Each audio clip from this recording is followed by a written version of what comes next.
Kamustahan sa Silid-Aralan ng Grade 7 PIS SY 2021-2022. Magandang araw sa inyong lahat, mga magulang, tagapangalaga at mga mag-aaral. Magandang araw sa inyong lahat, mga magulang, tagapangalaga at mga mag-aaral. Ating pag-uusapan ang mga sumusunod. Una, ano ang modular distance learning?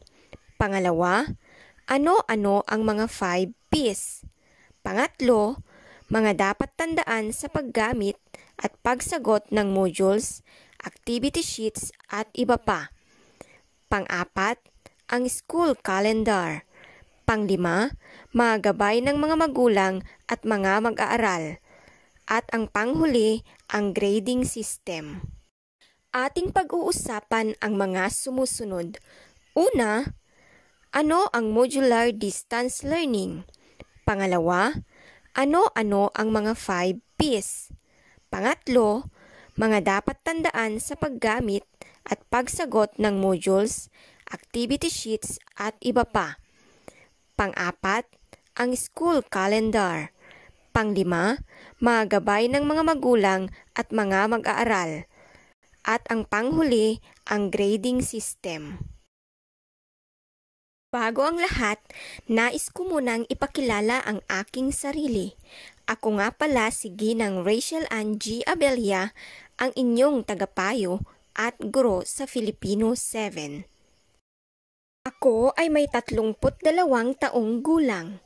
Nakatira sa Aging Sinait, Ilocos Sur. May asawa at isang anak.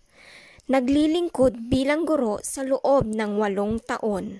Nagtapos ng Bachelor of Secondary Education sa University of Northern Philippines at kumuha ng Master of Arts in Teaching Filipino, 36 units equib. Kung may mga katanungan kayo, maaari akong makausap sa mga sumusunod na pamamaraan. Una, maaari akong tawagan sa 0917-165-2942 at maaari din akong i-message sa aking Facebook Messenger na may account na Shell Abella. Ito ang gamit ko sa aking Facebook group chat natin. Kamusta ka na?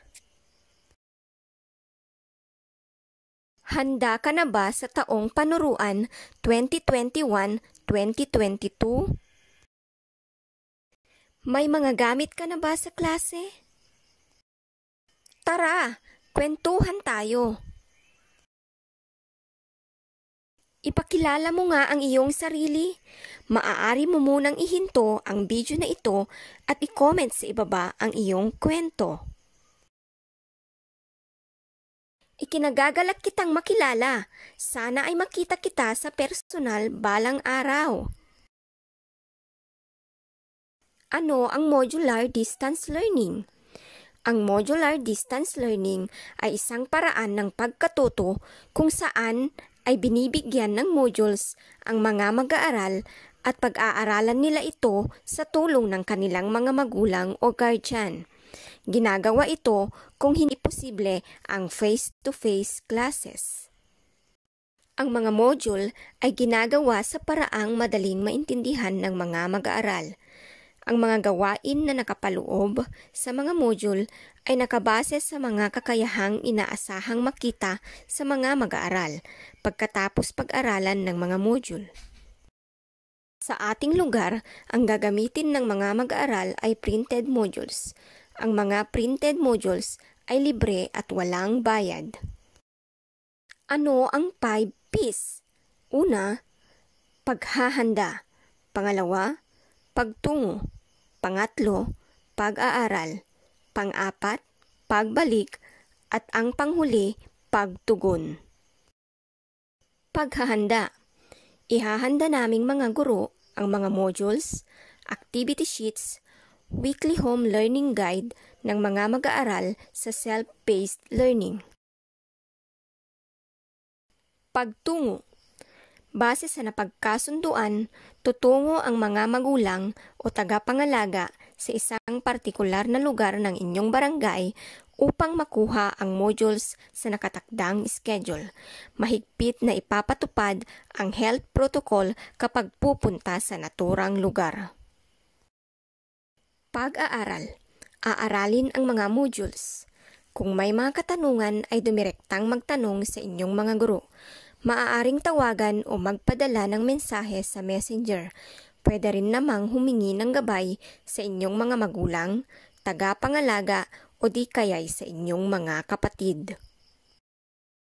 Pagbalik, isasauli ng mga magulang o tagapangalaga ang mga printed modules base sa napagkasunduang araw na ibibigay ng guro.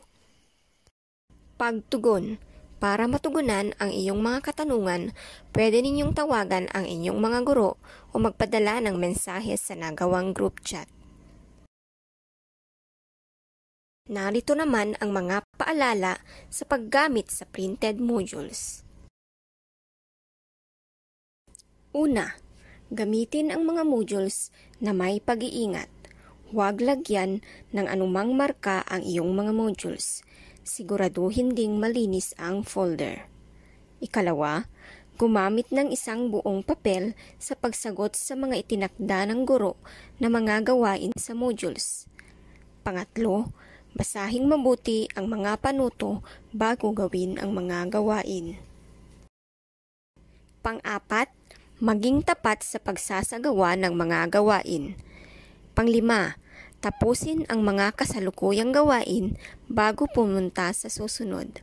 Pang-anim, kung nahihirapan sa pagsasanay, maaaring konsultahin ang guro o ang inyong mga magulang, tagapangalaga o mga kapatid. Pang-pito, ibalik ang module at isumite ang mga sagutang papel sa takdang araw. At ang panghuli, bawat module ay may nakatakdang sasaguting pagsasanay. Hintayin lamang ang mensahe ng inyong guro sa group chat para malaman ito. Hindi lahat ng pagsasanay sa module ay ipapasa sa guro. Siguraduhing nakasulat ang iyong pangalan, seksyon at module number sa inyong sagutang papel bago ipasa ang mga ito. Narito naman ang mga gabay ng mga magulang. Una, may nakatakdang class program ang mga guro para sa mga asignaturang sasagutan ng mga bata. Maaari ring gumawa ng sariling program na hiyang sa inyong schedule. Pangalawa, ang laman ng mga kukuning folder ay mga modules sa iba't ibang asignatura. Pangatlo, kailangang may schedule kung kailang sasagutan ng mga bata ang module. Pang-apat, siguraduhing nasagutan ng mga bata ang itinakda ng guro na pagsasanay. Panglima, siguraduhing iingatan ng mga bata ang mga modules. At ang pang-anim, siguraduhing isang buong papel isusulat ng bata ang mga sagot sa pagsasanay. At ang panghuli, humanap sa loob ng tahanan ng magiging knowledge corner o lugar kung saan mag-aaral ang bata. Siguraduhing tahimik at maayos ang lugar. Ang petsa ng distribusyon ng module ay sa September 20, 2021 kung hindi ma-extend ang MECQ sa ating lugar. Hintayin lamang ang panawagan ng eskwelahan. Narito naman ang ating grading system. Ito ay base sa DepEd Order No. 31 Series of 2020, Assessment and Grading for the School Year. Weight distribution of the summative assessment components per learning area for grade 1 to grade 10. Para sa English, Filipino, Aralin Palipunan, at ESP, 40% for the written works at 60% for the performance task. Para naman sa Science at Math, 50% for the written works and 50% for the performance task. At para sa MAPE at TLE, 30% for the written works at 70% para sa performance task. Narito rin ang DepEd School Calendar for School Year 2021-2022. Ito ay base sa DepEd Order Number 29, Series of 2021. August 16, 2021 to September 13, 2021, ito ay ang enrollment period. September 13, 2021, start of classes. December 20, 2021, Christmas break. January 3, 2022, resume of classes. At June 24, 2022, end of classes. At ang July 4, 2022 to August 12, 2022 ay remedial or advancement classes. Ang edukasyon ng mga bata ay mahalaga kahit sa gitna ng pandemya. Palagiing sumunod sa mga health protocols at lumabas kung kinakailangan. Mag-ingat po kayo palagi, mga minamahal kong mga magulang, tagapangalaga at mga mag-aaral.